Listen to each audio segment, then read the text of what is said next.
Chers amis, pleine lune du 12 mai 2025. Lune de perfection et de maturité. Le soleil est encore en taureau et la lune est en scorpion. Scorpion profond, percutant, vivifiant. Révolutionnaire, non, mais par contre fulgurant. Oui, grande transformation.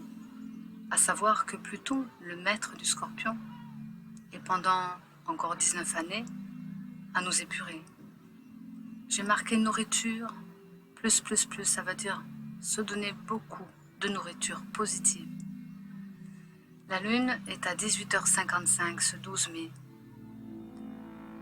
C'est un parcours de vie parfois un peu prenant. Qu'il soit difficile ou facile, c'est un chemin de vie qui doit nourrir, embellir et libérer ce qui doit être pour vivre le meilleur de soi.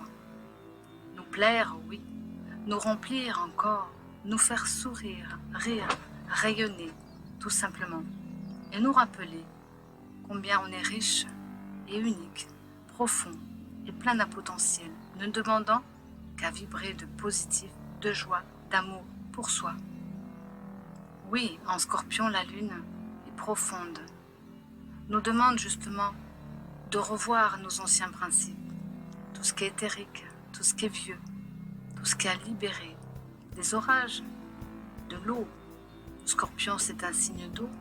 Beaucoup d'eau est tombée un peu partout. Et malgré tout, c'est pourquoi je l'ai appelé lune nourriture, plus, parce que c'est ce qui nous émeut qui va nous permettre de nous relever, ce qui nous rend heureux. Notre énergie vitale, solaire, bénéfique, nous est donnée en une vie. Qu'en faisons-nous réellement? Pourquoi ne pas être vivant? Nature, vrai de soi. En Égypte, les paroles sont toujours dans l'enseignement. Cherchez, vous trouverez. Demandez et on vous dira. Je l'ai un peu transformé. Frappez et on vous ouvrira. Ça veut dire que si vous demandez, vous recevrez tout ça. Bien sûr, peut-être d'une certaine façon pour la conscience de celui qui est réveillé un peu, pour comprendre la nuance et le fond, pour saisir les messages, les enseignements. Les choses ne sont pas toujours ce qu'elles semblent être.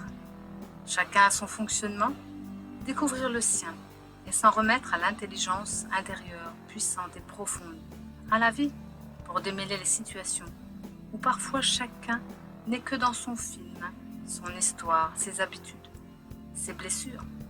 C'est humain, mais ce sont des tendances égotiques. Donc prendre de la hauteur, voir les choses autrement et se recentrer sur l'essentiel des faits présents. Des faits, F-A-I-T-S, c'est concret, ce qui est important et ce qui est superflu, ou à libérer dans le temps. Chacun a un fil de vie, du début jusqu'à la fin. Il y a des nettoyages intérieurs en cette lune et des prises de conscience à faire. Ça va encore nous dire, nous montrer ce qui fait que notre vie est des fois éparpillée, gaspillée, non posée, non claire, alors que nous savons ce qui est le juste. Réécouter les messages, intégrer les messages, appliquer les messages serait juste, sage pour vous, mais prenez en compte ce qui vous convient, expérimentez-le et voyez ce que cela vous fait. Observez les extérieurs aussi, car l'amour coule partout. Mais parfois nous sommes aveugles par nous-mêmes, les autres, la situation. Alors on nous demande de revenir au cœur, à son propre cœur, se recentrer et prier peut être bon, tant que c'est sans ego, ni trop perso, ni faire mal aux autres, ni vouloir tout et contrôler. Les débordements surgissent bêtement à ce moment-là. Donc maîtrisons nos élans de feu, de corps, pour être en paix de Dieu, en détachement, plus serein, pour poser et oser surtout prendre la direction et l'action. Le mot qu'il faut pour le bien, le plus élevé, le moins élevé, de soi, mais se préserver en tous les cas, apprendre de soi. On n'est pas parfait, mais savoir s'aimer, savoir dire non et passer, voire dire la porte, revivre le fil Parce que ça va être une période comme ça, où chacun aura sa façon, telle la vie, de nous placer là où il faut pour faire évoluer le meilleur de soi-même. Toujours se nourrir, se libérer. Parce que c'est un travail à accomplir sur soi pour simplifier notre nature inférieure au profit de notre nature supérieure, plus spirituelle. Les expériences sont là, karmiques. Elles nous ont été révélées ces derniers temps. Nous avons sûrement reçu des conseils, des choses bonnes, des éclairages intérieurs ou par les autres, par la vie même, par les expériences vécues au quotidien, reçu des aides efficaces. Avons-nous entendu? Avons-nous appliqué? Avons-nous au moins essayé? Avoir eu des idées géniales peut-être? Qu'en avons-nous fait? Prise de conscience ou non? Ou laisser passer notre chance de recevoir ces dons? C'est les dons de la vie, les cadeaux. Ou avons-nous recommencé les mêmes façons, sans en changer le fond? C'est un fondement qu'on doit poser, sans mentir. Maintenant, comme une lecture ou relecture de vie, nous allons revoir les étapes par étapes tous ces moments karmiques et en recevoir les conséquences plus ou moins facilement, selon ce qui émane de notre conscience, de positif, de pardon, de souplesse, de légèreté, de compréhension, afin de remettre de l'ordre dans tout ça, pour son bon chemin, le sien résolument positif pour continuer sa route vers demain. Le chemin de l'âme se fait discret, très au cœur de nous-mêmes. Écoutons ce qui nous appelle à être nous-mêmes dans notre meilleur, et recevoir l'inspiration qui va révéler, parce qu'elle fera le reste, si on suit la bonne direction de son inspiration, de son cœur, de sa vie. La protection est aussi de mise si nous nous occupons de nous-mêmes.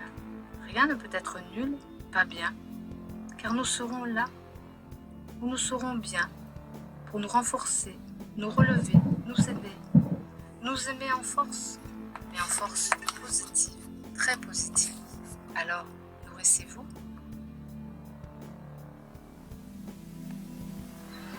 Nouvelle lune de réparation, où tout se réajuste, où tout s'éclaircit, où tout est déblocage, car les situations les unes après les autres se sont rencontrées, confrontées peut-être, en tout cas arrangées, ajustées, remises. Donc tout était très très bien dans cette période. Grande ouverture de cœur, grande passation dans les énergies éthérées par rapport à nos ancêtres, dans nos lignées génétiques, voire spirituelles. Tout se fait à l'heure de notre âme. Et le destin se remet en route pour chacun, selon la conscience et les actions que l'on aura posées, soit seul ou à plusieurs. En tous les cas, c'est chacun qui doit le voir, le vivre et le faire grandir.